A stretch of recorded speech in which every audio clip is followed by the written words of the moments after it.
like it or not. You don't need to abuse any Oba for him.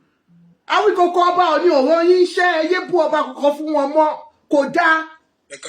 Ẹ̀yin èèyàn ẹ wò ó ti ṣẹlẹ̀ o lórí ọ̀rọ̀ àwọn ọba Àwùjalẹ̀ pẹ̀lú ọba Ọọ̀ni àti Aláàfin Ọ̀yọ́. Ẹ wò wọ́n ti sọ̀rọ̀ lórí àwọn tó máa ń jà lórí ìtàn àwọn ọba lórí ọ̀rọ̀ Awikonko àti Laji Abass.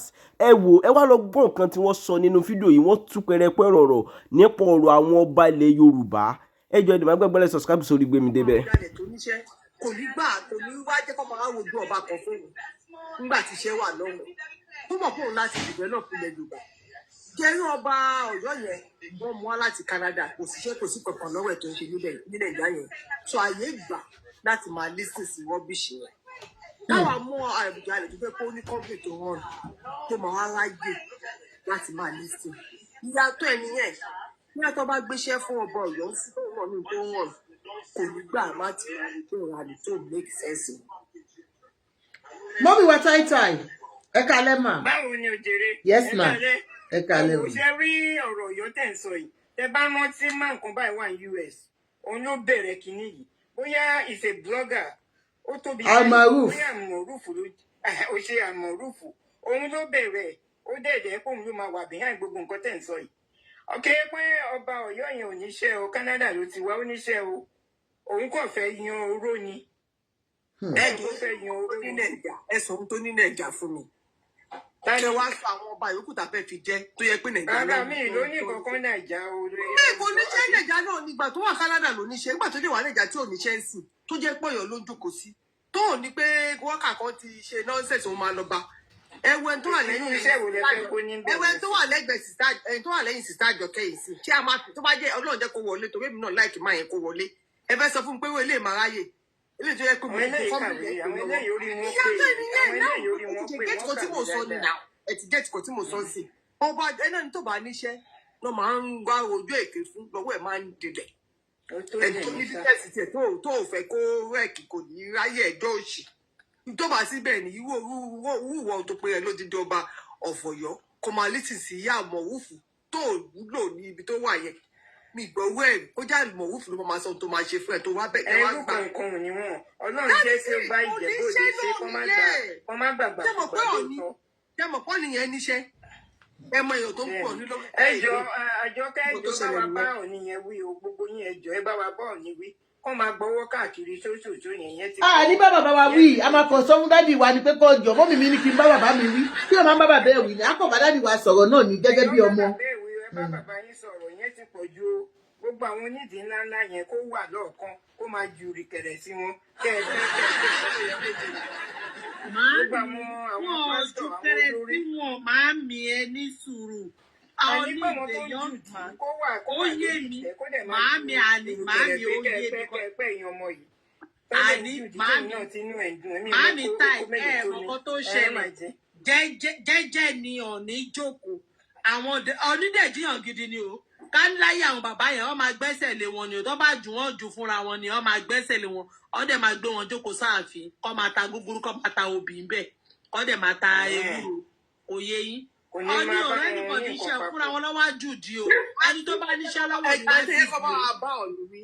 Ọba Warri young man náà ni òfìrà ni òfìkíní yẹn sílẹ̀ ẹgbẹ́ tó fẹ́ gbà lọ́wọ́ ẹni tó ní company kan ló fẹ́ gbà lọ́wọ́ tó ní kó wá meet o tí security tó jẹ́ kó gbà lọ. Wọ́n ti dànù ni. Kí Ọọ̀ni wa náà lè gbọ́ òun kò náwó yẹn òun kò náwó kí security tó gbọ́ òun kò ṣe handshake rárá kí security tó gbọ́ owó ẹ̀ dànù.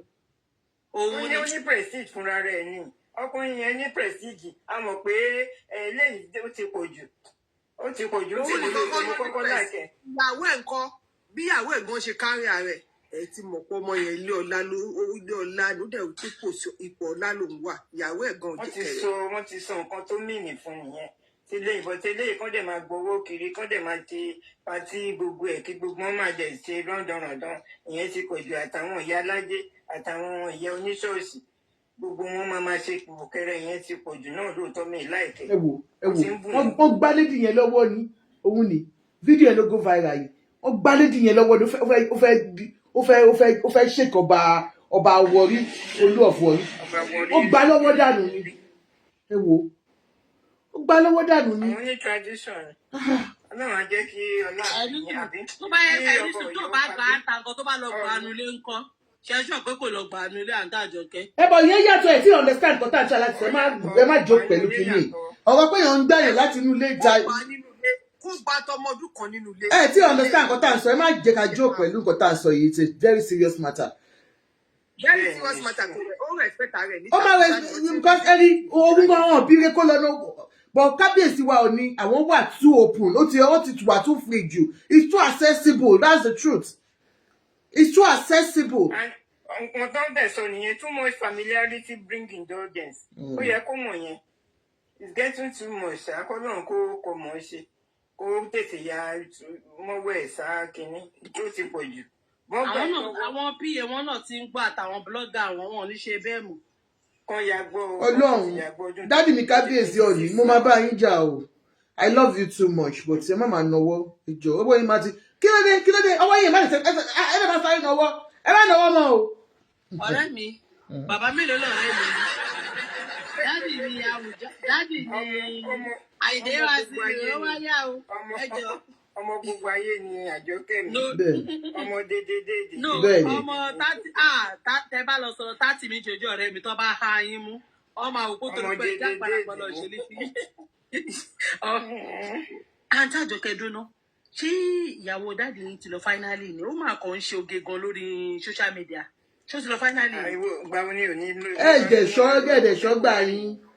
ó set aside bọ́rọ̀ bàbá. ẹ̀wọ̀n ṣídẹ́ẹ̀dì mi ní kinní yẹn ṣe ta ló wá ń fún wọn kinní yẹn jẹ. ṣọ́rọ̀ yẹn ló ń bá yín sọ sí àbíkẹ́ sọ̀rọ̀ gidi.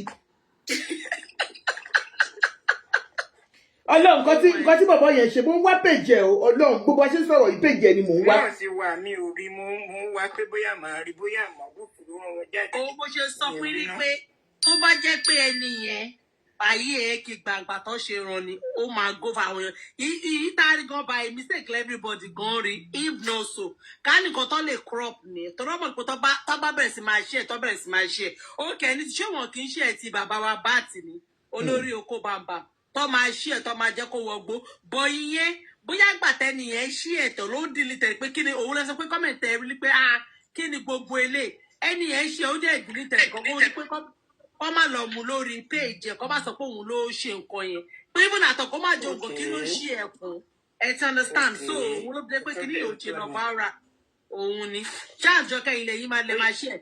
òun rèé mo ti rí Ọ̀yọ́ Empire Diary Ọ̀yọ́ Empire Diary ẹjọ́ ẹ̀yin tèmi ẹ bá mi cut me by cosmole then Ọ̀yọ́ Empire Diary ẹ jẹ́ n wo bí a mo lè record ẹ̀ mo ń bọ̀ oh no I don't think I can mo ṣe rí page yẹn ni.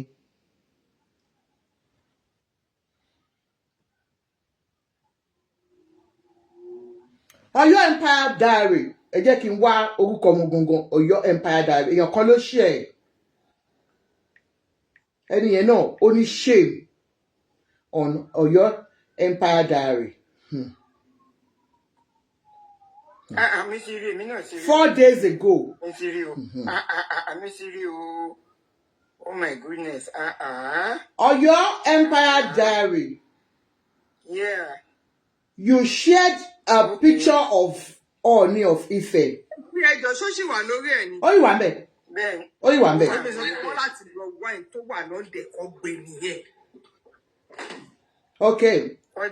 Ọ̀yọ́ Empire Diary. I don't know who you are. Whoever you are, orí adé ló ṣe báyìí. Bójú ọmọdé ló jẹ́, bójú àgbà ló jẹ́. Mo fẹ́ lo opportunity láti bẹ̀ ẹ́. Please remove this video, this picture. Ó tiẹ̀ wo ti Ọlọ́run ọba tó dá ẹ. I don't want to know anything that's going on between Aláàfin of Ọ̀yọ́ àti ọba wa Ọọ̀ni of Ifẹ̀. Ṣùgbọ́n gẹ́gẹ́ bí ọmọ Yorùbá tó bá jẹ́ pé ọmọ Yorùbá ni ẹ́, ṣé lè dá? Ṣé nǹkan tó ṣe fún ọba ilẹ̀ Yorùbá ìṣó dá? Ó gbé orí ọba aládé, ó gbé sí, ó wá wọ panta and bra fún. It is bad. ẹ jẹ́ ká máa rò ó, ẹ jẹ́ á máa wo ọjọ́ àti sùn wà. Gbogbo àwọn èèyàn ṣe bá wí gan níbẹ̀ yẹn náà. Ẹ jẹ́ á wo ọjọ́ àti sùn wà. Lady kan was just speaking to ọ̀gá ẹ̀ ní ìmọ̀ bóyá rí fídíò yẹn. Ó ń bọ̀ ọ̀gá ẹ̀ sọ̀rọ̀ lọ́wọ́, ó ń appreciate àwọn ibiṣẹ́, on end of the year or something. And she was speaking. She slumped and died. Just like that. A Muslim woman tó borí ni kò yẹ pé bóyá ó ń jó lọ́wọ́. Yes, I saw it. Yeah, I saw it too. Èèyàn ní Orwell Adémọ́lá. Tó yẹ pé ó kọrin tó bá ìpẹ́ a Ọlọ́run ò ní jẹ́ kí yí àyè rẹ́yìn òun ló máa rẹ́yìn. Ìjọ yẹn gangan ló bọ́jọ́ lọ. Kò sẹ́ni tó mọ̀ ọ̀gbà àti àkókò tá a máa lọ.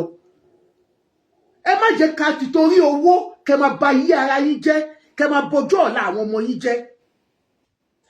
I don't know Ọọ̀ni of Ifẹ̀, and I've always spoken about bá ṣe máa ń ṣe àwọn ọba wa kò dáa. Kí ni ìdú mi to bone marrow bí gbàtẹ́ pé kí n rí àwọn tó mọ̀ Ọọ̀ni gangan because I don't know him.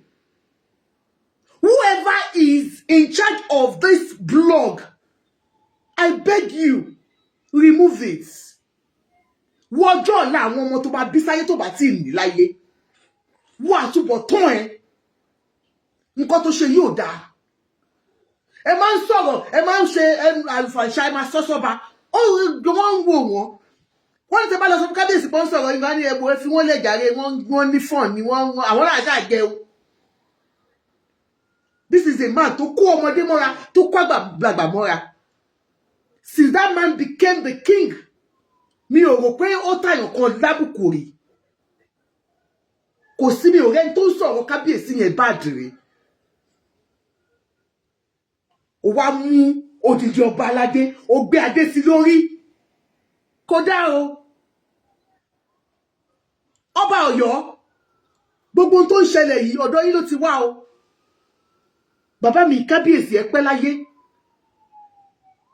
Ọmọdé lọ́lọ́run fi jẹ lẹ́ fi joyè, ẹ fi erìgì, ẹ fi jobi. Ẹ jọ̀ọ́ ẹ stop gbogbo kíní tẹ́ ń ṣe yìí.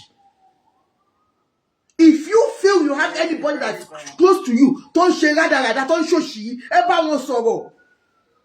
Eléyìí wrong. Yes. Ọba Olú of Warri lọmọ kan fẹ́ gbà lọ́wọ́. Okay, ẹ wo kan tó ṣẹlẹ̀ sí Ọbaṣẹ́kì. Tó lọ tó jẹ́ pé renowned writer tó lọ sí ìlú wọn tó já sí hòhò nítorí pé ó pe ọba àtọpàhé Èdó Tọpàhé instead of ọba Tọpàhé. Àwọn tó mọ dó èèyàn máa ní that is barbaric èèyàn máa ṣe but because of the way wọ́n ṣe mú culture wọn. But àwọn máa mú culture tiwa ilẹ̀ Yorùbá àti sọ di rádaràda àti sọ di rọ́dọ̀rọ̀dọ̀. Ọmọdé á sọ̀rọ̀ burúkú sọ́ba ọba àgbàlagbà á sọ̀rọ̀ burúkú sọ́ba ẹ̀yin ọba gan ẹ̀ jẹ́ kọ́ ẹ̀ fún wa lọ́rọ̀ sọ. This is not nice. It is bad. Ẹ jẹ́ kó rò pé àti ẹ̀wà ní culture mọ́ nílẹ̀ Yorùbá. Àwọn alálẹ̀ náà kí ló ń wò báyìí. This is wrong. Tí èyí bá ṣe báyìí fún ọba yín, ẹ rò pé àwọn àjòjì wọ́n lè tọ́ba yín ṣe ni. Ẹ lè rí ọba Haúsá kó ṣe yamayama báyìí. Ọba Ìgbò wo lẹ rí kó ṣe yamayama báyìí. Ẹ dẹ̀ pera yín ní ẹ pé blog yín ní Ọ̀yọ́ Empire Diary. You are a shame. Shame to Ọ̀yọ́. Shame to that blog and that blogger and whoever is sponsoring that blog. I'm a Yoruba woman. I don't know Ọọ̀ni of Ifẹ̀, but it is wrong. But the guy wrote it there. Má bínú pé mo cut you, I'm sorry. Pé Awikonko was abusing Aláàfin. That nobody stopped Awikonko. No understand. I didn't understand what you're saying. It's not good. It's not good. Àwọn mẹ́ta ló ń bá lọ. Ìyá ò sọ̀rọ̀ nípa ẹ̀yà kọ́lé mi sọ. Gbogbo ọlọ́yẹ kọ́ bá sọ̀rọ̀. One by one, ẹ jọ̀ọ́, one by one. Ó yá ẹ sọ̀rọ̀ tán. Ẹ̀rí àjùmọ̀ ẹ máa sọ̀rọ̀ náà. Ẹ jẹ́ ẹ sọ̀rọ̀ tí yín. Ẹ sọ̀rọ̀ tí yín ẹ̀rí àjùmọ̀.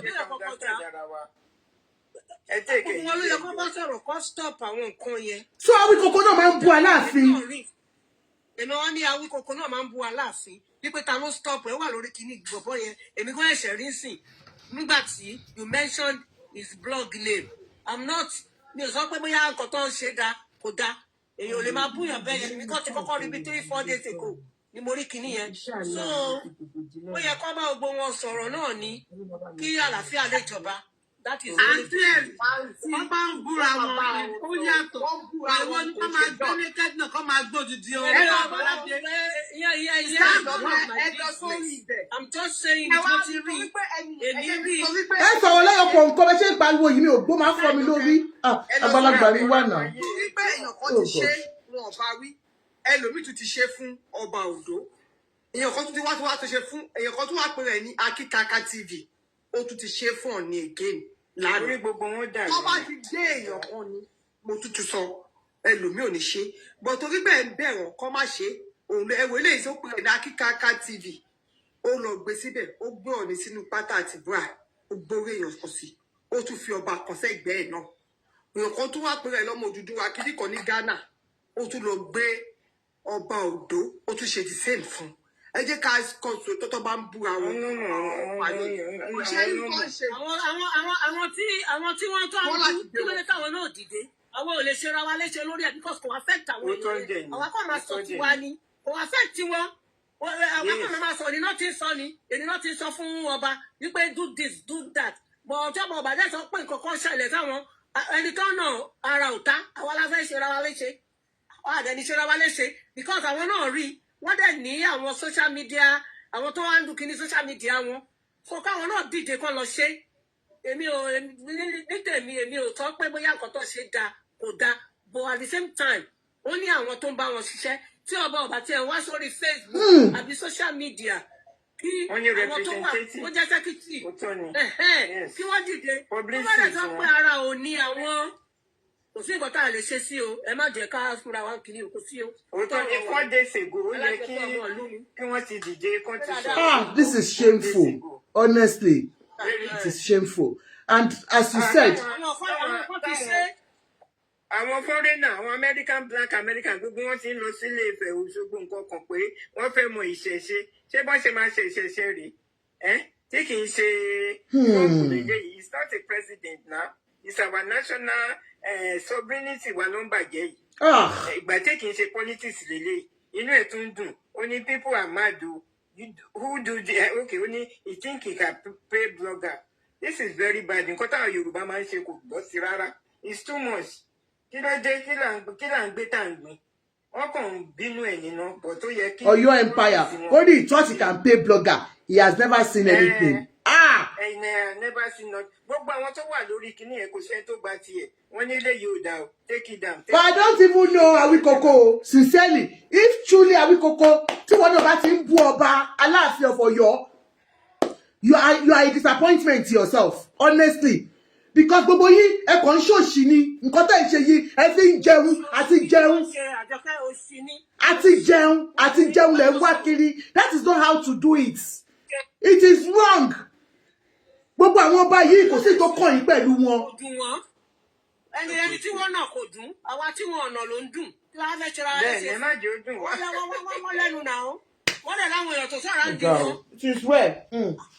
Ẹ ṣe ó yá èmi kàn ṣe mẹ́sẹ̀gì to you the two Abass ẹ mọ bẹ́ẹ̀ máa ṣe o ẹ pé àwọn tó ń gbèjà yín torí tó bá pẹ́ Ọọ̀ni of Ifẹ̀ náà táwọn èèyàn wọn ń gbọ́ gbogbo nǹkan tó ń ṣẹlẹ̀ yìí tó rí pé òótọ́ ni èèyàn kan bú ọba kan fún wọn kọjọ nítorí kọ́ pé blogger yẹn tó pé àwọn iṣẹ́ ò nílẹ̀ láti máa bú èèyàn kan fún ọba àwọn. Ìlú Fẹ́mi lóyè lọ́ba Ọọ̀ni of Ifẹ̀ whether we like it or not you don't need to abuse any ọba for him. Awikonko ọba Ọọ̀ni ọ̀rọ̀ yín ṣẹ́ ẹyẹ bú ọba kankan fún wọn mọ́ kò dáa. Ẹ̀ka alẹ́ ṣẹ́rí lórí ti Awikonko yẹn inú mo sì máa ń fọ́lù Awikonko náà díẹ̀díẹ̀ mo lè máa ń fọ́lù bàbá Laji Abass tí ààrẹ òpìtàn Ìbàdàn yẹn ṣẹ́rí nípa ti ọ̀rọ̀ Awikonko tí àǹtí mi kan sọ nísìnyí pé wọ́n accuse ẹ̀ pé Awikonko. bàbá yẹn kọ́ sí orí kinní ẹ̀ ni mo kà síta òní o.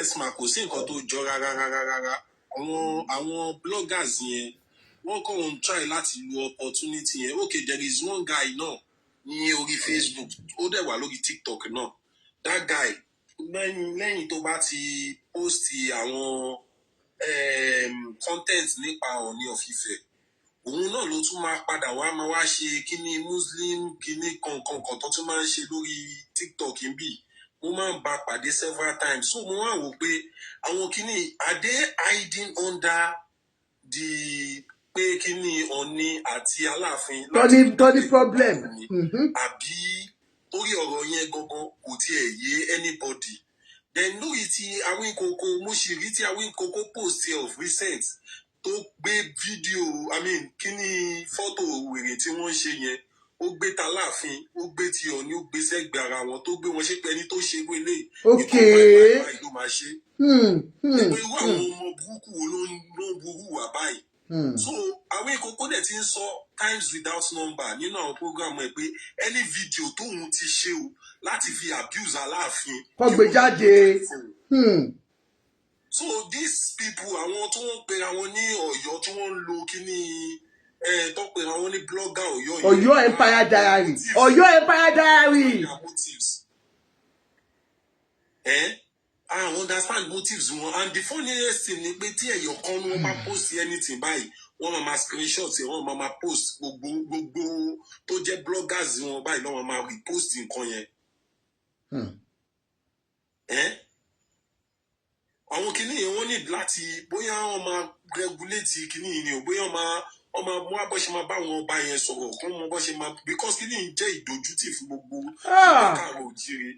Àwọn ìjọba wà ń bẹ̀ náà kí báwọn náà fi wọ́n jọba wọ́n dẹ̀ do the needful please. Ẹ wò bí ìtọ́jú ṣe wọ́n ya fọ́tò wọ́n mú Ọọ̀ni of Ifẹ̀ àti ọba kan ẹba kejì ẹ̀ náà wọ́n wọ pátá lásán àti bra fún wọn. èyí sì ọlọ́wọ́ fọwọ́. Federal government enact new law concerning this kind of thing, internet crime or all this defamation. Àwọn ọba yẹn kò fẹ́ gborúkọ ni, but tí wọ́n bá fẹ́ gborúkọ, ó ní bó ṣe ń ṣe, ó yẹ kéèyàn kan kó jáde London àwọn kó charge one of these people to court. Tó máa ti fi èèyàn ní ìmọ̀ nǹkan tó máa ń ṣe Naija. Téèyàn méjì àbí mẹ́ta bá ti lọ sẹ́wọ̀n lórí irú kéèsì, wọn ò ní ṣe gbogbo àwọn deformations wọ̀nyí mọ́. You understand? This thing has been so bad that we destroy our royal this thing. Wọn ò jọ wá lójúmọ́. Bàbá dẹ̀ ṣe tara wa lọ́pọ̀ náà ni àwọn aráàta ṣe gbé wa. I think they should put stop to it. Tó máa ti fi èèyàn bíi mẹ́ta àbí mẹ́rin jófin, àwọn others will sit tight. Ẹ wo ẹni tó sọ something wrong tó parọ́ mọ́ Fashola the other time. He took him to court. The guy is running up and down now. You understand? And with the other guy to Paromo Dangote, Baba Balagba, Arugo, he came out. Olomo Dangote should make a well, Oji Owoni, and Dangote sue him for 500 billion. And the guy came back immediately, Agbalagba Hausa, to start apologizing on the same TV to Tiwasoro. Let them be slamming them. You can't just wake up one day and start speaking blasphemy about people. Good down now. I'm deputy governor, Lagos former deputy governor, Oku, the only son there. And one other guy came online. What else? So he's happy. Imagine. You happy? I was shocked. You hate trade, Imagine. I don't know what we have turned this internet or social media to. Dragging people up and down in the name of content or the name of raising numbers and stuff like that. So the body tell me to jump on Lola to ni cancer between Koko. Can you only platform in on a master job and on low line move I want to forward. Yes. Èmi tẹ́ ń sọ pé gbogbo àwọn tí Ọọ̀ni fi ń jẹ oyè ó yẹ kán ti rí nǹkan tá à ń sọ yìí táwa àgbà lórí bíbá ẹ̀ orí àwọn yèyé ológe àbí yèyé kí ló ń pè wọ́n ó yẹ kán ti rí kinní yìí náà yèyé ajé ìyá ajé ó yẹ kán ti lọ discuss ẹ̀ pẹ̀lú kábíyèsí lẹ́sẹ̀kẹsẹ̀. Kábíyèsí rí kì í ṣe pé kábíyèsí ò rí Ọọ̀ni of Ifẹ̀ rí he has said so many àìmọye nǹkan tó ti drag gbogbo àwọn tí mi tẹ̀ fẹ́ dárúkọ. àní tí onípátá yìí là ń sọ bọ̀dá onípátá tó ń gbónípátá yìí jáde eléyìí ò dáa eléyìí ò bọ́ sí. ẹ wo onípátá yìí ó yẹ kán ti discuss immediately kán ti wá nǹkan kán mọ bó ṣe máa mú gà yẹn. ẹ má wọrí ma wọ́n ṣe o wọ́n ti bá Yorùbá jẹ́ púpọ̀. mo máa bá kí ló ń porúkọ ẹ ìyá kí ló ń porúkọ ẹ ètò yìí máa bá sọ̀rọ̀ lẹ́yìn àárọ̀ làlá. àwọn ló mọ ọ̀ràn tó ń ṣe pátí ni gbogbo wọn ń lọ ó yẹ kó máa ní. wọ́n jọ wọ́n ti ṣiṣẹ́ lórí ẹ̀ because bọ̀bọ̀ kan post sí Facebook láàárọ̀ yìí pé picture tí wọ́n ti ṣe Ọọ̀ni yẹn pé kẹ́nìkan anybody tó bá ní kí wọ́n bá wọn screenshot ẹ̀ kí wọ́n send ẹ̀ sí comment section so àwọn èèyàn dẹ̀ post ẹ̀ gan tó send ẹ̀ sí comment section gan and I know that something is going on lábẹ́lẹ̀ bí mo ṣe ń wo yẹn. We hope so. You know, we are concerned because we. Orí wọn á pé. Àwọn tó dẹ̀ ṣe kínní tó bá yọjú síta wà á ní àwọn tí wọ́n lè nu bàtà ẹsẹ̀ èèyàn ni. Bọ̀ tó bá ti lè bọ́ sẹ́ni keyboard yẹn báyìí kò sí nǹkan tó lè ṣe. Ẹ ṣé gan-an. Ẹ ṣé for everybody ẹ̀yin bàbá wa méjèèjì ẹ̀yin náà mo tún fẹ́ bẹ̀ yín kábíyèsí wa Ọọ̀ni of Ifẹ̀ ọba olórí aládé àwáyé mọ̀ yín bẹ́ẹ̀ ṣe ń ṣe with your humility. We pray that you are able, to settle whatever rift with this Ọba tó dé. And Ọba wa náà tó dé yìí náà, àmọ́ nǹkan tẹ́ gbọ́ tó jẹ́ pé gbogbo yín lé síjà. Torí to us, I don't see you as coming in as because bẹ́ẹ̀ ṣe dé tí ẹ̀ ní rẹ́rìn sẹ́ni bòdì tí ẹ̀ rẹ́rìn sáwà gan tá à ń bá yín rẹ́rìn. Ẹ máa rẹ́rìn sí wa tẹ̀gbọ́n. You want to marry him, but ọba ọ̀rẹ́ rẹ̀ sí. Ara o kò lè má rí irú eléyìí àwọn ò fẹ́. Àwa ò fẹ́ no mi ò fẹ́ wọn. Ọba tí mo fẹ́ is kind of cute mo fẹ́ so ẹ jọ. Sá. Mo ní ìwòlò lójú dúdú. Ta ló sọ pé lójú dúdú? Ọ̀ni ni àbí kábẹ́ Ọ̀yọ́ ni ìpénú ẹ̀ dúdú inú. Ṣẹ́rí ẹ jẹ́ ká wà very sincere. Ẹ jẹ́ ká wà sincere as a Yorùbá people. Ṣẹ́rí nígbà tí Ṣíjúadé àtàláfin Ọ̀yọ́ ọba Lámídì tó ń gbéṣẹ́ láìpẹ́ nígbà tó ní conflict wọn they do it maturely. You understand? They do it maturely, not like this. Kì í ṣe pé mo side Ọọ̀ni o. Ọọ̀ni, if you are very close, if you are kind of a person to closer to him, Ọọ̀ni wà pẹ̀lẹ́ ni bọ̀bọ̀ yẹn. Sorry, ni kábíyèsí. Very, very. Even merely looking at him from afar. Ó máa ń tijú. Kò sẹ́niyàn tó perfect o. But ó dà pé man tó ń bọ̀ láti tó wá látọ̀yọ́ yẹn, ó dà pé ó ti ń gbé vengeance kan wá. God bless you, bí tìjà. Láti bẹ̀rẹ̀ wá. You understand? Bẹ́ẹ̀ gbọ́n pẹ̀lú bọ̀bọ̀ yìí, wọ́n ti ní wọ́n ti pàdé níbi kan tó ti. You understand? No, it shouldn't be like that. No. Òun rẹ́rìn-ín o kàn wọ́n dẹ̀ ní Christian yẹn. Portray that Christianity. Why are you like that? Rẹ́rìn-ín o wà friendly o. So you mean looking at it. Bọ̀dá kan sọ̀rọ̀ sí wọ́n ní ẹmọ ẹlẹ́yìn lọ bá wọn discuss ẹ̀ tẹ́ bá lọ discuss ẹ̀ jọ ẹ bá wa sọ fún ọba wa Ọọ̀ni ọwọ́ tó ń gbà káàkiri yẹn kan ọwọ́ ọmọ wọn bá ṣọ tó yẹ bàbá wa tún sọ yẹn fún àwọn èèyàn ẹ̀ kọ́kọ́ ọwọ́ ọmọ wọn bá ṣọ káwọn àǹtí yín tó lọ ń jùdí ti gbogbo yẹn ti pọ̀ jù kán tèkè yìí sì ní 2026 kí má jẹ́ kí Trump wá kó wọn lọ. Àwọn àti wọn bọ̀. Àwọn àti wọn ló ń jòdì. Àwọn náà ni ẹ̀yin àwọn ẹ̀mọ̀ wọn ẹ̀yin ò kí ń wò ní ẹ̀dẹ̀ lọ́wọ́. Kán kọ́wọ́ ọmọ wọn bá ṣọ gbọ́wọ́gbọ́wọ́ káàkiri yẹn náà. He's a free man but kò yẹ in office náà kò yẹ wọ́n ti celebrate 5 àbí 10 kan lọ celebrate kán tèkè yìí sì. another person Adedayo Victor Oni Ọba àwọn GAY Adedayo Victor YouTube ẹ̀yin náà wà lórí Facebook ẹ jẹ́ má bínú Adedayo Victor, you are on Facebook. I don't know you. I'm just looking at all your posts. You too, you said Ọba àwọn GAY. It is not nice. It is not nice. You are a Yoruba person. Kódà Adedayo ni ẹ́, ọmọ aládé ni ẹ́, kódà. All right, máa sọ̀rọ̀ lọ. Adedayo Victor yẹn gan mi ò bóyá Yorùbá ni. Ó dàgbé pé bíbí ní bí nǹkan kan ni wọ́n pe gáì yẹn. Bó jẹ́ Benin ní culture now. Benin ní culture. Benin wo ló ní culture? Owó ń di kíní yẹn ni Ọlọ́run ló yé. Benin ní culture tó tọ́ bọ̀bọ̀ kan tó ń bá po wàhálà ń Benin lọ́wọ́ báyìí tó sá lọ London. Gbogbo Benin ló dìde fún. Wọ́n lọ ka mọ́lé ibi tó wà. Èpè burúkú náà gbéṣẹ́ nítorí pé ó sọ̀rọ̀ sọ́ba. Èèyàn kan ṣoṣo nìyẹn o. Wọ́n wá lọ London. Kéèsì ẹ̀yìn kan fún ọdún ọba wọn ṣeré. Wọ́n jẹ́ fi ìṣẹ̀ṣe wọn ṣeré. Wọ́n fi ṣeré o. Oògùn wọn yẹn ó jọ wọ́n lójú. Wọ́n ní nǹkan yẹn ó jọ wọ́n lójú tí ò dáa o. Mo bọ́ọ̀gá kan ṣiṣẹ́ ń gbà yẹn. Àwọn òrùka báyìí ṣe ló máa fi òrùka sọ́wọ́. Téèyàn wá ṣiṣẹ́ lẹ́kọ̀ọ́. Kó dẹ̀ tó òrùka sọ́wọ́. Mo ní ọ̀gá they no dey do this one o. Make you go put am somewhere o. Olórùka yìí dé ga o. Torí kíní wọn ní sóò tí wọ́n gbóná ju tiwa lọ. Ẹ̀yin ríbi téèyàn kan ti drag ọba Benin lórí Facebook rí.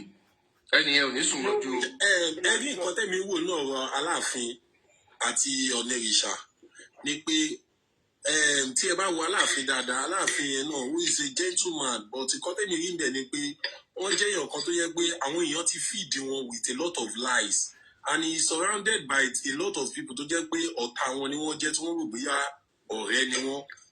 So nǹkan tẹ́mi rí bẹ́ẹ̀ ni that is nǹkan tó ń fún Aláàfin ní kíní nìyẹn láti lè máa wò pé òun lè máa contest sí. Bàbá bọ̀bọ̀ yẹn ò mature ni ẹ̀jẹ̀ fún yín ní àwọn instances kan. Ọọ̀ni Ifẹ̀ pẹ̀lú Mọdákẹ́kẹ́ has never been friend for long time. Yes. Ẹ jẹ́ máa sọ̀rọ̀ lọ́mú fẹ́ ṣe tí ẹ má jà o. Wọ́n lọ ṣe tí. Ẹ bá rántí some years back ẹ bá rántí ìjà Mọdákẹ́kẹ́ àti Ifẹ̀.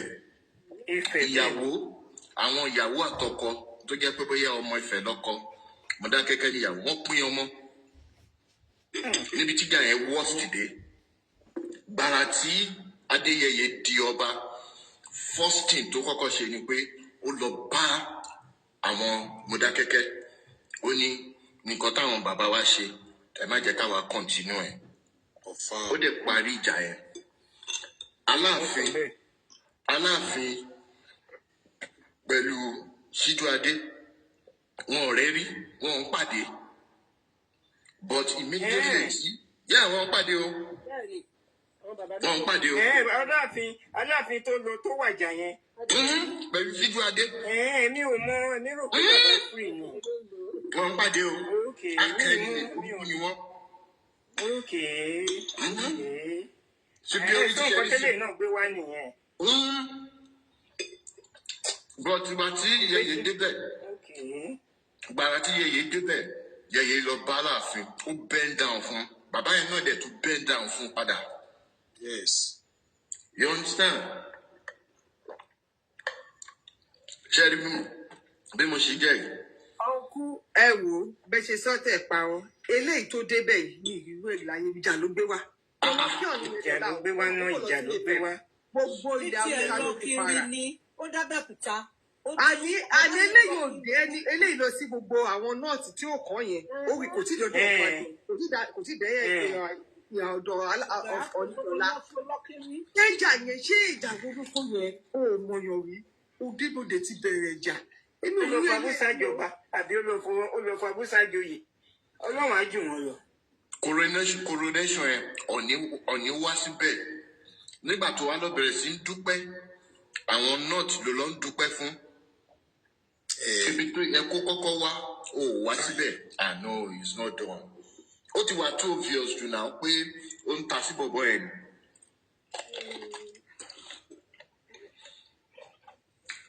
Gbogbo nǹkan tá a dẹ̀ ń sọ yìí this will not bring anything to us. Ó máa ba culture wa jẹ́ ìsinmi. àwọn ọmọ bèbí ò yẹn àwọn èèyàn máa fi wá ṣe èyẹ àwọn máa drag wa pé lókàtò ọba oríṣiríṣi ní ẹ̀ ń dùn mí gan àwọn méjèèjì yẹn ló yẹ kó close with because age wọn wà very close and méjèèjì lẹ́jẹ̀ wà expose tó kí ẹ̀ wá káàkiri ìfẹ́ jìnnà sí Ọ̀yọ́ náà kábàá lè sọ pé bóyá ẹ̀jẹ̀ rivalry ìlú ni. ẹ kúndé gbogbo ilé o ẹ kálẹ́. ṣé dáadáa ni mo bá yín o. bọ̀dá ìwú gan tó yẹ kó ya wèrè gan ti kú dáhùn. rí gbogbo nǹkan tẹ́ ń sọ ní mò ń gbọ́ nínú comment section. rí tẹ́ ẹ bá follow history Ọ̀yọ́ empire àwọn ọba Aláàfin tó wà ń bẹ̀ ń sìn wọ́n sì ní ìgbàgbọ́ pé ayé ìgbà Ọ̀yọ́ empire la wà tó jẹ́ pé Ọ̀yọ́ wọ́n ní very strong army anything tí wọ́n bá nawọ́ mú báyọ̀ ọwọ́ wọn máa tó ni wọ́n dẹ̀ ń kọ́ńkà àwọn oríṣiríṣi ìlú títí lọ dé Dahomey torí ẹ̀ ní ibi àwọn Ọ̀yọ́ ṣe máa ń sọ wípé ají ṣe bí Ọ̀yọ́ láàrin Ọ̀yọ́ ò ní ṣe bí bàbá ẹnì kọ̀ọ̀kan ẹ rí ayé ìgbà yẹn ó ti lọ ẹni tó bá ṣe history á mọ̀ wípé Ifẹ̀ gbọ̀ngàn ni orísun Yorùbá ṣe rí ibi tí ọ̀rọ̀ àwọn méjèèjì délé ni àfi kí àwọn tó jẹ́ àgbààgbà kan pẹ̀tù sí wọn nínú torí wípé Aláàfin ó sì ní àbí wọ́n ní ìfi tọ̀wọ̀tọ̀wọ̀ máa bá wọn sọ̀rọ̀ wọ́n sì ní ìgbàgbọ́ wípé ayé ìgbà Ọ̀yọ́ Ìgbòho Ọ̀yọ́ lé nígbà ayé àwọn Baṣọ̀run Gáà ó jẹ́ pé Ọ̀yọ́ ló ń pàṣẹ ayé ìgbà yẹn ti kọjá ìgbà yẹn náà kò ń ṣe wípé wọn ò mọ̀ pé Ifẹ̀ ní orísun Yorùbá ṣùgbọ́n Ọ̀yọ́ dàbí apá kan Yorùbá tó jẹ́ wípé àwọn jagunjagun wọ́n múnádóko ńgbà yẹn ṣé wá rí kọ́ńtẹ́mì kan rí sí ni pé ẹ má bínú ẹ̀yin àgbà tẹ́ bá wà bí o àgbà kì í wà lọ́jà kórí ọmọ tuntun wọ́ ṣe rí àwọn tó jẹ́ àgbààgbà ilẹ̀ Yorùbá wọ́n lè rí ọ̀rọ̀ yìí yanjú torí wípé ìkànnú àwọn olórí wa méjèèjì tá a sọ yìí ó ní sùúrù díẹ̀ tí èèyàn méjì bá dẹ̀ ń jà tí kan bá ti jó ní sùúrù ọ̀rọ̀ yẹn ó máa dùn láti sọ tó bá jẹ́ pé àwọn méjèèjì ni wọn ò ní sùúrù kò ní ṣe tètè parí àwọn àgbààgbà títí dórí olórí orílẹ̀-èdè wa ààrẹ Bọ́lá Tinubu mo fi tọ̀wọ̀tọ̀wọ̀ dárúkọ àwọn náà irú ọ̀rọ̀ báyìí ó yẹ kán ti parí aáwọ̀ tó wà láàrin àwọn méjèèjì kán mú ẹwẹ́ kán fi wọn èèyàn kán mú òwe kán fi wọn ẹnì kejì pé ó dà a fẹ́ pín kínní fún yín o oyè yìí ìwọ ló lẹ́tọ̀ọ́ láti fi èèyàn jẹ oyè eléyìí tí ẹni tó joyè yẹn tó bá ti dàgbàdàgbà tó rí di àgbáre ẹni báyìí ló lè fi kán pín fún wọn kó má sí ìjà torí wípé àwọn dádì wa kan sọ ń bẹ̀ yẹn pé ìgbà tí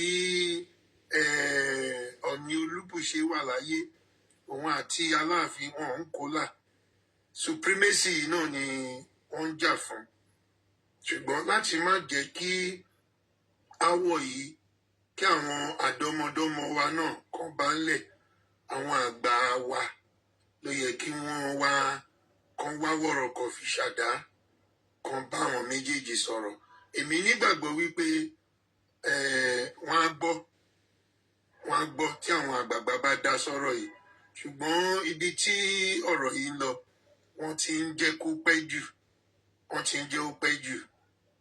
kán tètè dá sí i kán bá wa ṣe kí gbogbo ẹ̀ kó lè túbà kó tó àtúnṣe ẹ ṣe tẹ́ fún mi ní àyè láti dá sọ̀rọ̀ tẹ́ sọ. God bless you, my dear brother. Ilé odò àgbè yìí o. Àṣẹ. Ẹ jẹ́ kí n sọ secret kan tó wà ń bẹ̀ fún yín ni pé kábíyèsí Aláàfin of Ọ̀yọ́ imitation ló ń ṣe. We wanted to restore the same kind of lifestyle tí Aláàfin of Ọ̀yọ́ ẹrù tó wà nínú Aláàfin of Ọ̀yọ́ yẹn tó lọ Lámídì Adéyẹmí. He was a very strong man. Ofer tried to follow that path, like you said earlier. But things have changed. Things are not like before. If you don't do that, if you want to follow that path, it's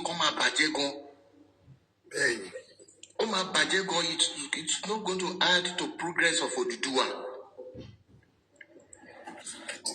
Yeah, máa débi pé ọmọ Ifẹ̀ àti Ọ̀yọ́ máa ríra wọn sójú báyìí wọ́n máa táwọn síra wọn. And these are kind of things are not giving us progress at all. So òun ni kó try, mo sure, I'm 100% sure pé President dá sí wọn because he has Aláàfin náà ní high. Only one representative come to closer. Bọ̀bọ̀ tó jẹ́ ADC Tinubu is from Oyo. And Simen is from Oyo. So, torí mo wo the last meeting when they went to Palace, I saw the whole thing. But there is no how you can do it. When you want to be a first royal father. What if one morning kilo ṣẹlẹ̀? Ṣé àkọsọ ọkọ ni? Okay, camera. In Nigeria today, it is either you pick Oni or you pick Emir. You understand? That Oni is either he come first or he come second. Or they don't joke with Oni or the federal government. Even the whole Africa, the whole world don't joke with him. Sheba Woloman represents. He goes to Brazil. He goes everywhere. Even though constitutionally, Oni no you regard as first monarch of Yoruba. So I don't know. Only one project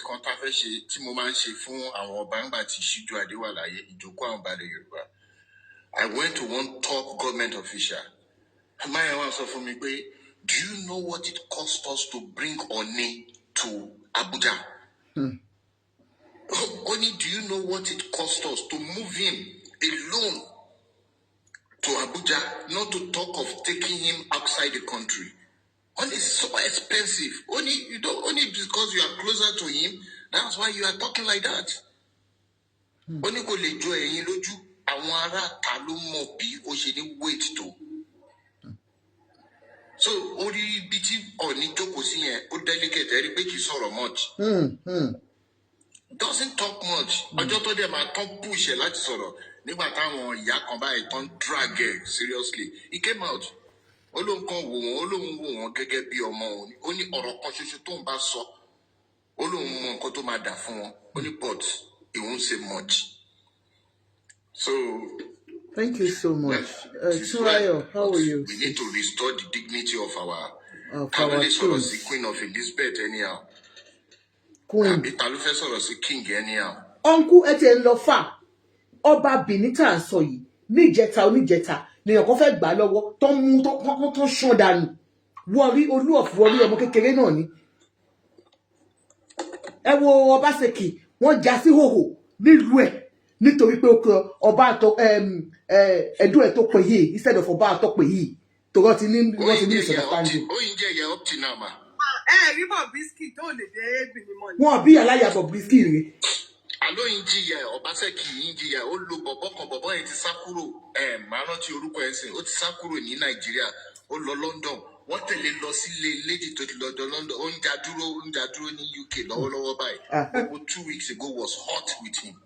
You can imagine. Ẹ jẹ́ kí n sáré sọ nǹkan kan.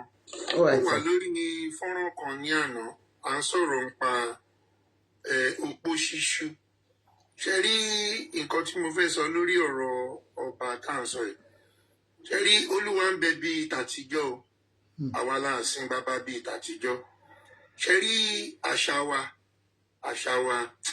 ó ti ń mẹ́ẹ̀ díẹ̀díẹ̀ ẹni bros àṣà wa ti ń mẹ́ẹ̀ díẹ̀díẹ̀ ṣe rí tẹ bá wò àwọn ọmọ wa gan ní bá a ti ń sọ̀rọ̀ lọ́wọ́lọ́wọ́ tán bí sí nàìjíríà wọn ò gbọ́ yorùbá wọn ò lè sọ yorùbá ṣe rí ní ìgbà tí àwa ń ṣe kékeré ọba tí mo mọ̀ I'm close to 60 ọba tí mo mọ̀ ní nàìjíríà wọn ò pọ̀ rárá nísìnyí Bàrígà tán bí mi sí Bàrígà ti lọ́ba. Ó ti lọ́ba wọ́n ti sọ di political post tó ń pín sí gbogbo wọn. Òwòrò ti lọ́ba ìgbà tí mo travel gan bàbá mi sọ fún mi pé Ìfakọ̀ níbi tó ń kọ́ Deeper Life sí pé yẹn náà mo ní ṣọ́ba ti wá di nǹkan tó jẹ́ wípé wọ́n pín kiri. ṣe rí tí onígbà bá ṣe gbégbá ẹ̀ wọ́n ṣe máa bá gbé nígbà tí irú àwọn Ọọ̀ni Aláàfin Olúbàdàn Aláké tó bá jókòó tọ́ba Bàrígà náà bá jókòó síbẹ̀ kí ló máa pera ẹ̀ ọba náà ló máa pera ẹ̀ ṣe rí àgbé àṣà wa lárugẹ tó mọ́ àgbé àṣà wa lárugẹ tó àwọn ọba wa ó yẹ kí ṣe mọ̀ pé kó tó di pé a bẹ̀rẹ̀ sí ní lo ìjọba alágbádá àti ológun ṣe mọ̀ pé àwọn ọba ni wọ́n ń ṣèlú gbà yẹn nǹkan tó bá dẹ̀ ọba ò kí ń dábàá àṣẹ lọ́ba máa ń pa torí pé ayé ti wá dayé ọ̀làjú Ifágan mọba mọ́sìn owó ló mú ọba ń sìn owó àti connection àwọn ọba gan sí Europe Canada àti America làwọn ọba ti ń wá ń sìn ṣe rí àṣà wa ẹ wo èmi I used to be a journalist mo ti travel far mo ṣe ń practice nsìn but kò dàbí ìgbà tí mo wà Nàìjíríà ṣe rí tẹ́ bá dé Brazil inú yín máa dùn pé ọmọ Nàìjíríà ní you be welcome wọ́n máa àkàrà tá à ń sọ àkàrà náà ni wọ́n ń pè spelling ló kàn yàtọ̀ ìlú ibì kan wà ní South Carolina wà ń bì Ọ̀yọ́túnjí náà ń pè bẹ̀ Ọ̀yọ́túnjí village. ta ló pa kábíyèsí ibẹ̀ recently ta ló lù pa ẹ má jẹ́ ká sọ̀rọ̀ lọ́bẹ̀ yẹn. ṣẹ́rí àṣà wa culture wa pé gan ẹ̀rí ẹlòmíì ní ìlú òyìnbó yìí ó kọlà ẹ bá tó àgbàlagbà ni o tẹ bá tẹríba tẹkí pé ẹ rọra sọ how are you doing ẹ rí wípé ṣẹ́rí èmi mi ò ń wo American movie eré àwọn local traditional Yorùbá movie Yorùbá ò lè lọ lẹ́nu mi láéláé mo lè kọ́ dáadáa mo dẹ̀ lè sọ dáadáa ṣe rí àwọn àṣà wa ló fà á tí gbogbo àwọn nǹkan yìí tó fi mẹ́ẹ̀ ṣe rí tá a bá mú èèyàn tó jẹ́ wípé ibi tí wọ́n ti fẹ́ jọba yẹn ni wọ́n bí sí tó jẹ́ ọmọ ọba tó wà nínú ìlú yẹn tó ti mọ bí tradition culture wa ṣe rí bẹ́ẹ̀ kó tó yájú sí ọba tó mọ̀ pé ó ju òun lọ ó máa pẹ́ tọrọ mi yẹ yín mà ó máa pẹ́ torí pé a ṣe àṣà wa orò ìdílé gan ọ̀hún ṣe bó ṣe yẹ kó ṣe mọ́ ní ayé àtijọ́ kò sí ẹni tí ó máa lè súnmọ́ ìyàwó ọba torí pé gbogbo orò ìdílé tó yẹ kó ṣe fún ìyàwó ọba wọ́n máa ṣe fún tó bá dẹ̀ ti di pé wọ́n fẹ́ lé kúrò láàfin wọ́n á tún ré orò ìdílé yẹn kúrò lára ẹ̀ pé òkè àti yọ̀ǹda ẹ̀ o but gbogbo àwọn nǹkan yìí kì í ṣe mọ́ ìlú tí mo rí pé wọ́n respect culture wọn ju Nàìjíríà sí àwọn ní Benin. àwọn ni o 100%. ní respect culture wọn gan wọ́n respect culture títí dórí ìmúra oúnjẹ ṣùgbọ́n kí Ọlọ́run kó jọ kó túbọ̀ bá wa ṣe àwa ìwọ̀nba àwa tá à ń tiraka láti gbé àṣà wa lárugẹ kí Ọlọ́run jẹ́ kí a lè ṣe torí wípé béèyàn dé àwùjọ tó bá sọ Yorùbá ń sìn wọ́n máa fi máa ṣe yẹ̀yẹ́ ni. ògbóyìnbó. wọ́n á fi máa ṣe yẹ̀yẹ́ ni dédé wa culture wa ni identity wa anywhere tá bá lọ. Ẹlòmíà náà ò lè wọ ṣòkòtò àti bùbá. Ó burú èmi mo fẹ́ rọ gbogbo àwa irú ẹ̀yin tẹ́ ń gbérú ètò báyìí kalẹ̀ ẹ má jẹ́ kó sú yín ẹ má jẹ́ kó rẹ̀ yín. Àṣà wa gangan òun gangan ni ó ń define irú èèyàn tá à ń jẹ́ ní ibikíbi tá a bá lọ.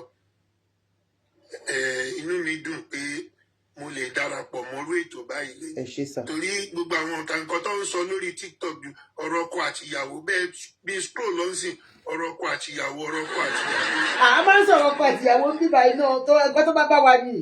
Ṣùgbọ́n nǹkan tó fi mú yín sọ irú eléyìí lẹ́yìn ó mì pé kò ń ṣe ọ̀rọ̀ ọkọ àtìyàwó lẹ́ ń sọ lójoojúmọ́. No.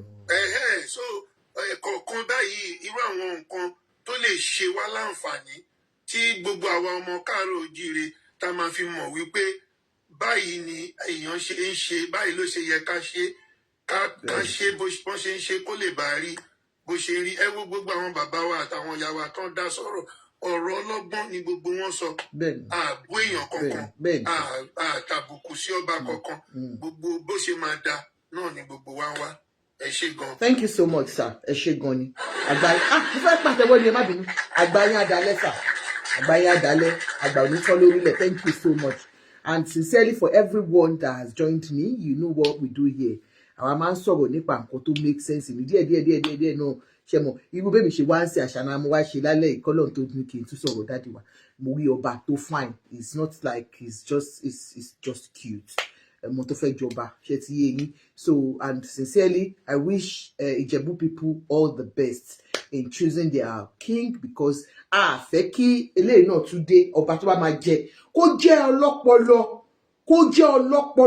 ọlọ́gbọ́n tó máa bá wa túnlẹ̀ Yorùbá ṣe tí ò ní lọ join gang bí gbogbo ilé tó ń ṣe nílùú Yorùbá sí àfẹ́ mọ́ àfẹ́ so ẹ̀yin Ìjẹ̀bú mo pray whoever tẹ́ bá fẹ́ gbé wá tó bá jẹ́ such a cute guy yìí náà ni is welcome but ẹ̀yẹ̀ wò dáadáa pé ọwọ́ òun náà mọ́ dáadáa èmi ò sí nídìí ìbàjẹ́ o it's lovely it looks good his TV looks nice but ìwà owó ẹ̀ ń kọ́ṣẹ́ mọ́ dáadáa so I wish him all the best honestly and then tó wá dẹ̀ pé òun náà kọ́ báyìí pẹ́ lómi náà ni anybody ẹ má ti torí owó tẹ máa rí you understand ẹ má ti torí owó tẹ máa gbà kẹfì bà ilẹ̀ Yorùbá jẹ́ o and go through a lot with all our Abass so please don't add more to the insult we already have okay so for the other kings that's our paramount king, our daddy, that I still regard as the Olórí Aládé of gbogbo Yorùbá. Ẹ̀yin lẹ mọ̀, ẹ kúrò lọ́nà yàrá Esther Adéyínká mi láìkí gbogbo ẹ̀yin èèyàn burúkú tẹ̀ jẹ́ kí dáàdì mi jọba. So, àwọn náà la ìmọ̀ lórí Olórí Aládé. Bá fẹ́ bá kọ̀, àwọn náà lọ represent wa káàkiri. Tó bá máa ṣe ní tó bá wà cabinet of all Abass is still the first, you understand? So, mi mo bẹ́ẹ̀ yín Ọ̀yọ́ ṣe fẹ́ ṣe but gbogbo ẹ̀ náà ẹ ṣe pẹ̀lú ẹ má jà ẹ jọ̀ọ́ à ń bọba wa lójú jẹ́ à ń bú àwọn ọba wa kò make sense for any one of your bloggers I don't know why you use bloggers I don't know you know doesn't mean ti ẹ mọ̀ honestly and sincerely for ẹ̀yin tẹ́ jẹ́ àwọn publicists àwọn ọba yìí you need to do better if it means you coming out to debunk anybody that you are not part of, to disclaim any blogger, please do so that wọn ò ní máa bà yín lójú jẹ́. Báwo ni blogger ṣe máa jáde tó máa bú ọba aládé kan tí kejì náà máa gbé ọba aládé kan tó máa yára tó máa sọ di brown pants ọba aládé. It's too bad. So I wish him all the best. Ọ̀nàbànjọ, okay. Gbémisọ́lá Ọ̀nàbànjọ, you are that's your brother. Tell your brother we love him so much. If he becomes the king, he should please up my condition. I'm older than him though, but I can marry him. I will leave my husband because he's such a cute guy, you know. I was thinking of becoming the princess, you know. I was thinking of becoming a princess. My daddy K1, the ultimate, wanted to become the king, but you people, you sent him away. Now that he's not a king, you can up my condition and let me become his queen, okay? Anyway, your brother looks so good, honestly. In fact, tó bá di ọba tán, Ọlọ́run máa kàn fún òbò bá yí ẹ̀gẹ̀ ní palace torí mi tí ẹ mọ bó lè fẹ́ sí. Mi mọ aláṣẹ ń ṣe ilé ayé gan látijọ́ ìtàwọn ayé àwọn ọmọbìnrin ṣe kó wá ti bá yé tó bá di ọba tán ilẹ̀kùn táwọn máa kàn wá tó 52 ṣé kábíyèsí wa tẹ ọwọ́ kan 7 wá tó 52 àwọn àgbàlagbà gan tó Ọlọ́run kò ṣàánú wa á ti jà lórí TikTok lẹ́nu lórí ẹni tí ò tí ì dọ́gba tọ́ta afẹ́fẹ́ àṣà nàbá yí ẹ̀gẹ̀ so I wish him all the best, honestly. People are saying is very good, you know, and that is, in fact, playing your gidi, you know. So I just wish him all the best. If he becomes the king, well, ilẹ̀ Yorùbá ó dọwọ́ wọn ó ti yé yan. Kàn jọ kàn ṣọṣe, kàn fi ọmọlúàbí ṣe. If he becomes the king, okay? Kàn má bà wá lójú jẹ́ o. Gbogbo àlà ń pray fún wọn gan seriously. Some men are very disciplined, you said. And Adeke Benson. I don't know. Some men are disciplined, but when you become a king, you can take second wife, third wife, fourth wife, fifth wife, sixth wife, seventh wife. I call that daddy wani. I call it Meji. But if he doesn't want to have second wife, well, I will just accept it like that. That is my fate. Oh my do me go no, but I get fate me. Ẹni tí mo dẹ̀ fẹ́ kọ̀ sílẹ̀ mo fẹ́ kọ́kọ́ mi lẹ̀ tẹ́lẹ̀ bàbá mo ṣe máa ṣe ojú àmà á tì mí lé mo ti ṣakọ mo ti fẹ́ nu wọ́n fẹ́ glamour.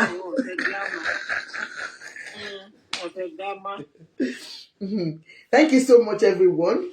We have to call it a day. Ẹ̀yin tèmi àǹtí àyànfẹ́ ẹ ṣé gan ni ọ̀rẹ́ mi, my friend. I'll see you very very soon in Lagos.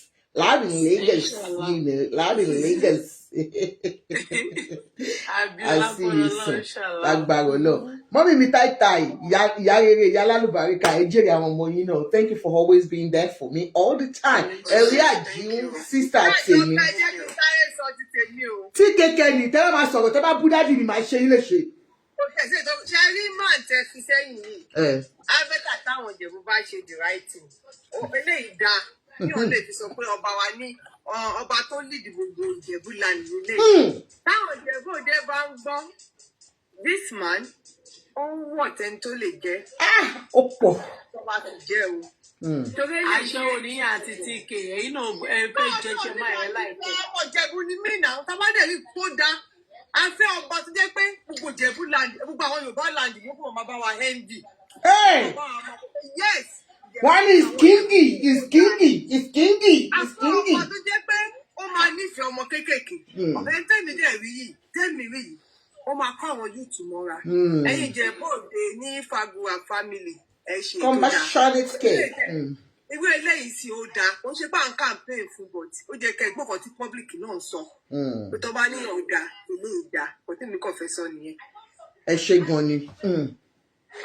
Àwọn ọmọ Ìjẹ̀bú ní ìlú Fẹ́mi lóyè ní Abímbọ́lá Ọ̀nàbánjọ wípé kẹjọ kẹ fún wa lọ́ba tó mú ẹ ní pé gbogbo àwọn ọba tó ń jù sí ẹ notice kọ ẹ pé máa ń fa ìbọn wọn máa ń fa ẹ lọ́ba Ògbómọ̀ṣọ́ yẹn ni Ṣọ̀ún yẹn ga tí ó bá ṣe kó jẹ́ Christian èmi tí ń lọ wò mo ti fẹ́ ta sí tẹ́lẹ̀tẹ́lẹ̀ kí n tiẹ̀ jẹ́ queen. Pásítọ̀ ni o, bàbá rẹ̀. Ẹ kọ́kọ́ jẹ́ pásítọ̀ náà ni, ó ṣe fún wọn lẹ̀. Gramata ẹ̀yin náà tún rẹ́ni tó tún fún ẹ̀yin náà tún jọ ọ̀rẹ́ mi. Ọmọ yẹn náà ga ẹ̀rí ni, ó ga ó fine, ó rí ga fine, ó dẹ̀ mọ owó ìṣẹ̀ yẹn kárí. Ọ̀rẹ́ mi ṣé ká lọ síbẹ̀, èmi náà wọkọ̀. Òyìn gbà yín o. Ẹ wo, ẹ fi born again ni bàbá yẹn born again fine bọ́bọ́ ni born again. Ọ̀rẹ́ mi ló ti di grandma ti pẹ́ gèmí tí ìjẹ̀bẹ̀. Ọba Gandhi na fine boy to the core. It's Kingi, fine boy to the core. Eléyìí náà tó bá ti wá di ọba mi Ọ̀ọ̀ni náà Ọ̀ọ̀ni of Ifẹ̀. Ẹ tó bá dìde tó bá dúró tán, ó máa dúró pa ni ó máa dúró tán ni. Ó dà pé òun kò sí ilé lálẹ́ yìí. Wọ́n sí ilé ni. Èmi náà lè bẹ̀rẹ̀. ọ̀gẹ̀dẹ̀ wa jẹ pọ́nrọ́ èyí tá a dájọ́ tó wàá gbọ́ mo fẹ́ lọ mọ mi mo fẹ́ lọ po tíì. wọ́n sáré yẹ. So you know, I wish Otoni Auntie TK, so honestly this guy looks so good, honestly. Obaye, you know, Obaye won, honestly. Ẹ̀yin ìlú Fẹ́mi lóyè ni wọ́n. Eléta gbé síta ìyá gba tí wọ́n gan ni. Ọmọdé ni wọ́n kàwé, wọ́n lọ́pọlọ, wọ́n ní one wife, wọ́n ní two wives, wọ́n ṣe dáadáa nílé ayé, wọ́n ṣe sí community. That is what is very, very important, you know. I don't know how much he has done, but we read little about his contribution to the community where he belongs. So we wish them all the best. At least daddy mi ti fi gbogbo yín sílẹ̀, ó fi yín sílẹ̀, ó ní mi ò ṣe mọ́. But ẹ̀yin Ìjẹ̀bú Auntie TK ẹ sọ fún wọn, wọ́n ní wọ́n fún on the 12th ni wọ́n fún wọn ní wọ́n náà máa tún meet up nísìn. Wọ́n ní 60 princes ló láwọn fẹ́ jọba. Báwo ni èèyàn mẹ́fà ẹ gbára yín sọ̀rọ̀ kẹ́ mú èèyàn kan tó dángájíá nínú yín. Happy New Year ọmọ Dára, thank you so much ma. Ẹ mú èèyàn kan tó dángájíá nínú yín kẹ́ fi jọba. Torí tẹ́ bá fà á tì tẹ́ fà á ó máa padà sí TV tí ó gbé dọ̀pẹ̀ mọ́lẹ̀ o àbí kí ló ń jẹ́ fìdí tọ̀pẹ̀ mọ́lẹ̀. Fìdí tí ọ̀pẹ̀ mọ́lẹ̀ ó máa padà síbẹ̀. Ẹ dẹ̀ mọ̀ pé bẹ́ẹ̀ làwa belong sí. But ẹ ṣe bó ṣe yẹ kó jẹ́ àti bó yẹ. Kọ̀sẹ̀ bá ń jù láàrin ara yín tí ẹ̀yẹ kẹ́nu yín kò ẹ máa yẹ kọ́ tàráyè wàárín yín. Ẹ máa kọ́ tàráyè wàárín yín. Ẹ̀yin ojú ara yín gbogbo yín lẹ mọ oyè, but all of you cannot be kings. They will only take one person. Tí kan nínú yín tẹ́ bá gbárùkù tira yín tẹ́ gbé kan jáde. It's not Wasiu fan. I don't know. Tó bá jẹ́ Wasiu fan ni nǹkan bá ṣe àǹtí ilé ṣe òkè. Ẹgbọ́n wọn ní hope is not Wasiu fan. Kí ló ṣe Wasiu fan? Ṣọlá ẹ ṣọ́ra yín o. Tí gbogbo yín bá gbárùkù tira yín